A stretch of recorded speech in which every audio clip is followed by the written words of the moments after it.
ప్రభుత్వ ఉద్యోగిగా ఎంపీడీఓగా పదవి బాధ్యతలు చేపట్టి పదవి విరమణ చేసిన తర్వాత 80 ఏళ్ల వయసులో సర్పంచ్గా బరిలో దిగారు. ఎందుకు దిగారు, ఏంటి, వారి గురించి మనం తెలుసుకుందాం. నమస్తే. ఏంటి మీ గురించి చెప్పండి. మీరు ఎప్పటి నుంచి ఎప్పటి వరకు ఎంపీడీఓగా చేశారు? మీరు ఎందుకు బరిలో దిగారు ఇప్పుడు? 1970లో ఉద్యోగానికి వచ్చాను. అప్పటి నుండి డిపి ఆఫీస్లో ఎల్డీసీగా చేశాను. ఆ తర్వాత పంచాయతీ కార్యదర్శిగా చేసుకుంటూ ఎంపీడీఓగా వచ్చి 2004లో రిటైర్ అయ్యాను ఎంపీడీఓగా.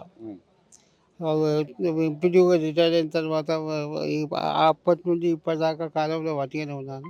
కాకపోతే గర్రపల్లి విలేజ్ ఒకప్పుడు అంటే 1981లో పురుషోత్తమరావు గారు సర్పంచ్ అయిన తర్వాత ఎంతో డెవలప్ చేశారు.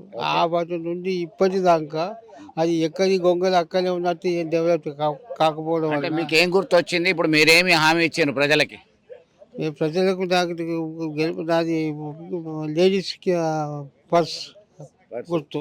ఏమి ఇచ్చారు, ఏం చేస్తా అన్నారు గెలిస్తే?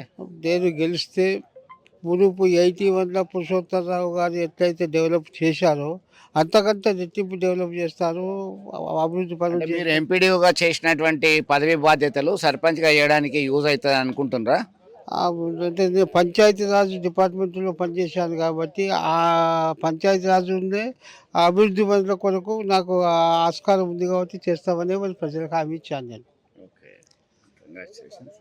సో మొత్తం మీద ఈ వయసులో సైతం ఎలాంటి ఉత్సాహం ఉరకలేసే విధంగా యువకులతో పోటీపడి సర్పంచ్గా బరిలో దిగినటువంటి పరిస్థితి, పంచాయతీరాజ్లో ఉన్నటువంటి విధి విధానాలు, ఎలా పనులు చేపట్టాలి అనేటువంటి కాన్సెప్ట్తో ముందుకొచ్చానని చెప్తున్నటువంటి పరిస్థితి. వీడియో జర్నలిస్ట్ సుమంత్తో కలిసి చంద్రశేఖర్, ఆర్టీవీ, గరేపల్లి నుంచి. Local to global news at your finger tips.